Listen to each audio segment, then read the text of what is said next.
Hi friends, ఈరోజు ఈ వీడియోలో తెలంగాణ రాష్ట్ర వ్యాప్తంగా ఉన్నటువంటి రైతులకు పిఎం కిసాన్ సమ్మాన్ నిధి పథకానికి సంబంధించి మరో ముఖ్యమైన అప్డేట్ వచ్చింది.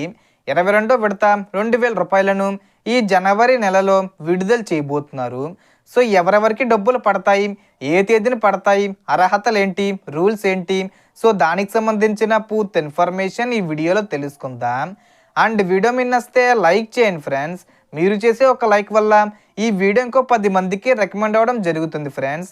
సో దాని ద్వారా ఈ ఇన్ఫర్మేషన్ అందరూ తెలుసుకోగలరు. సో ఏమాత్రం లేట్ చేయకుండా వీడియోకి వెళ్ళిపోద్దాం. సో ప్రస్తుతం కేంద్ర ప్రభుత్వం పిఎం కిసాన్ పథకం కింద వచ్చే 22వ విడత విడుదల చేయడానికి అవసరమైన అన్ని ఏర్పాట్లు చేస్తుంది. ఈ పథకం కింద రైతులకు ప్రతి సంవత్సరం 3 విడతలుగా మొత్తం 6,000 రూపాయలు అందిస్తారు. ఇప్పటికే చాలామంది రైతులు 21 విడతల వరకు డబ్బులు పొందారు.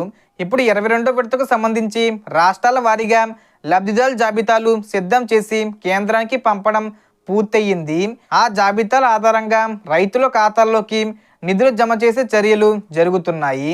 ఈ జనవరి నెలలో 30 తేదీ వచ్చేలోపు, అంటే ఈ జనవరి చివరి వారంలో అయినా ఫిబ్రవరి మొదటి వారంలో అయినా ఈ 22వ విడత డబ్బులు రైతుల బ్యాంక్ ఖాతాల్లో జమ అయ్యే అవకాశం చాలా ఎక్కువగా ఉంది. దాదాపుగా దేశవ్యాప్తంగా 10 కోట్ల మంది రైతుల ఖాతాల్లోకి ఈ డబ్బులు జమ కాబోతున్నాయని కూడా కేంద్ర ప్రభుత్వం తెలిపింది. కాబట్టి మీరు పిఎం కిసాన్ లబ్ధిదారులు అయితే మీ బ్యాంక్ ఖాతా, ఆధారు, మొబైల్ నంబరు లింక్ అయి ఉన్నాయా లేదా అన్నది తప్పనిసరిగా చెక్ చేసుకోవాలి. నమోదులో ఎలాంటి తప్పులు ఉన్నా సరి చేసుకోవాలి. ప్రత్యేకంగా ఈసారి జనవరి 30 లోపు ఈకేవీసీ పూర్తి చేసిన వారికి నిధులు వచ్చే అవకాశాలు ఎక్కువగా ఉంటాయి. కాబట్టి ఇంకా చెయ్యని వారు వెంటనే పూర్తి చేసుకోవడం మంచిది.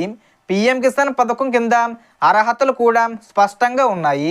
కేవలం భూమి తమ పేరులో ఉండే చిన్న మరియు సన్నకారు రైతులు మాత్రమే లబ్ధిదారులు అవుతారు. ప్రభుత్వ ఉద్యోగులు, ఆదాయ పన్ను చెల్లించేవారు, పెద్ద స్థాయి భూముల యజమానులు, మున్సిపల్ కార్పొరేషన్ సభ్యులు వంటి వారు ఈ పథకానికి అర్హులు కారు. ఇక రూల్స్ ప్రకారం రైతుల పేరు ఆధార్లో ఉన్నట్టే బ్యాంక్ ఖాతాలో ఉండాలి. భూమి వివరాలు రాష్ట్ర రికార్డులో సమపాలుగా ఉండాలి. ఈకేవీసీ పూర్తి చేయాలి. పిఎం కిసాన్ పోర్టల్లో మీ ఖాతా స్టేటస్ యాక్టివ్గా ఉండాలి. సో ఈ వీడియో ఇన్ఫర్మేషన్ ఫ్రెండ్స్, మీకు ఈ వీడియో నచ్చితే లైక్ చేయండి, షేర్ చేయండి అండ్ సబ్స్క్రైబ్ చేసుకోండి. Thanks for watching.